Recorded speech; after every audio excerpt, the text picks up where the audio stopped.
I'm cat Kabira. Do not expect a crocodile to act like a person. What do I mean by this? I'll admit I'm inspired because I was just up in the Kimberleys and in Broome, saltwater crocodiles. I started to get to know them a little bit. And it really opened my eyes in terms of human behavior and relationships. So I'm very curious. How good are you at accepting someone for exactly who they are and really realizing that they will have their specific strengths and their specific weaknesses, and that if you actually pay attention and see that, your relationship can be easy if you know what are they capable of, and to not expect anything outside of that. Do not expect a crocodile to act like a person.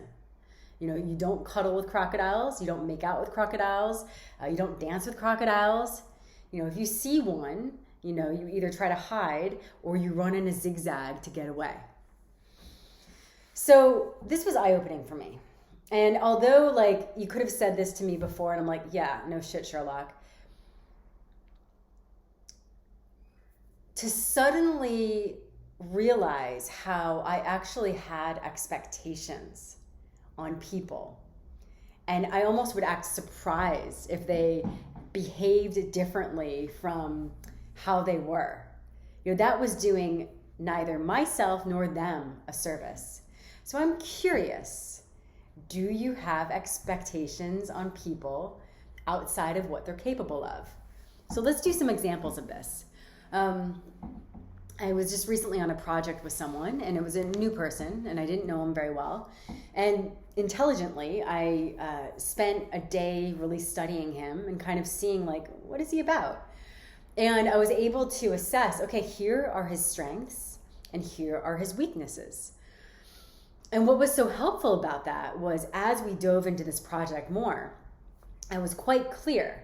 All right, like, put some major boundaries, because I see these weaknesses, and if I go too close to them, we're gonna have some bombs. But he's got some amazing gifts over here, so let's like really hone in on this space and spend more time with this. And I have to admit that I am very proud of myself, because I left the project feeling good, feeling energized, feeling whole, because I was able to navigate correctly. And it made me think, and I'm curious for you as well, about all those times I've felt disappointed in my life simply because I had expectations for someone to be different from who they are. So let's think about this, okay? Your partner or lover or spouse.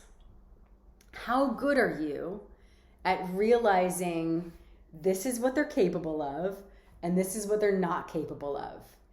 And, you know, do you know how to navigate boundaries around that? I mean, that's a tender place, right? And I would say that even when we're in the dating space, like prior to the deeper commitment, you know, that's where we have to have some deep honesty. Like, can I really accept this person as they are and not want them to change, and know that they're going to shine here, they're going to show up here, but like, this is a place that will probably get missed. It's not there. It may never be there. And like, to not have those expectations. Do not expect a crocodile to be a person. You know, let sharks be sharks, guinea pigs be guinea pigs. Don't make a squirrel into a rhinoceros, right? Like, can you let something be as it is? You can apply that to anything that you're doing. You know, when you're going to a certain yoga class, don't get upset that like a vinyasa class isn't a yin class, right? Anytime we're studying with anyone, you know, taking that time to see, you know, this is what it offers and it will lack this. Will it still satisfy you? Will it still work? And that's where self-honesty is so important. Think about your family, right? Like, how many of us are like, oh, mom and dad didn't do all this stuff. You know, you process your family enough and you're like, I gotta love them as they are. And you can really consider, like, mom and dad were raised at a certain time with a certain consciousness. And, there's going to be a certain limit to what was handed to them in that generation. Potentially they expanded beyond that, but also kind of looking at, like, what were the limitations within their own generation? It really is helpful because suddenly there aren't those expectations beyond who they are. And it can be possibly a way that we can shed that deep pain that we're carrying. I mean, sitting with our pain is more than just a mental shedding, just to be very clear. But it can help to realize you can go in and see your parents as they are. And maybe those things that happened 30 or 40 years ago, they may have evolved. Back then, there was a certain way they were functioning, and they might be functioning quite differently now. And as simple as it sounds to be present, how easy is it for you to be present, with what is actually happening? You could think about it too, like for those of you who, either are an employee or you run your own business, like when you hire people, one of the biggest things is looking at, who's my team? What is this person capable of? I am not going to have them do something that just isn't part of their capacity. And it's quite freeing, actually, to let people be as they are. Because suddenly we won't have this recurrent heartbreak if people aren't meeting us a certain way or aren't fulfilling our needs. If we really step back and like, is that even in their capacity? And then if we know we have a need, go find those people that do have that capacity. So I am not saying like neglect what you need, but I'm saying just be honest. Do not try to buy pizza from a sushi place. It's that simple. And if we go in just a little bit more, what about you? What about your capacity? I am not asking you to underestimate yourself whatsoever, just to be very clear. But how many times do we really let ourselves be ourselves? Or do we have a certain expectation that we function differently from how we are? And then we get disappointed that a certain reaction came out. I'll give you an example, like super simple one. There's a certain living environment that I need in order to really thrive, not survive. I'm quite sensitive. I need things to feel a certain way, smell a certain way. I need quiet. I need like complete darkness when I sleep. And, there will be certain environments that I'll try to live in. And, no matter what I'm doing, it's like, my allergies will be breaking out and I can't sleep at night and I'm just getting drained.